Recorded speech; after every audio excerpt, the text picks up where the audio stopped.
Matagumpay na naisagawa ang anti-kidnapping awareness seminar ng anti-kidnapping group para sa mga mag-aaral ng criminology intern sa Head Start College, Cotabato City.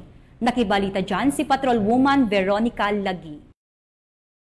Nagsagawa ng anti-kidnapping awareness ang mga personahe ng anti-kidnapping group Mindanao Field Unit sa mga criminologist intern ng Head Start College of Cotabato sa Rosario Heights 1, Cotabato City. Nito lamang ika-23 ng Abril taong kasalukuyan. Ito ay pinangunahan ni Police Lieutenant Roman E. Eludo, Officer in Charge ng Cotabato Satellite Office, katuwang ang ibang personahe ng naturang istasyon.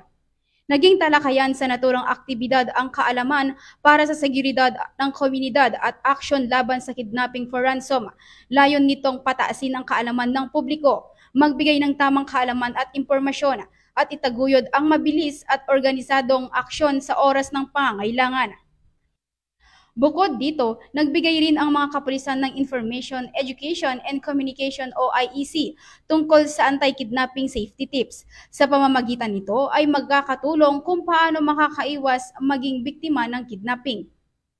Ang mga kapulisan ay magpapatuloy sa pagsasagawa ng mga hakbang pangseguridad upang masiguro ang kaligtasan ng bawat mamamayan sa kanilang nasasakupan.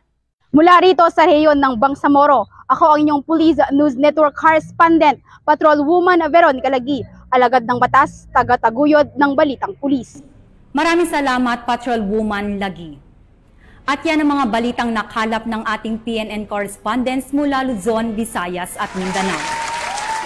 Sa ngalan ng pamunuan ng pambansang pulisya sa pangunguna ni PNP Chief Police General Romel Francisco Marbil at sa pamumuno ni President Ferdinand Bong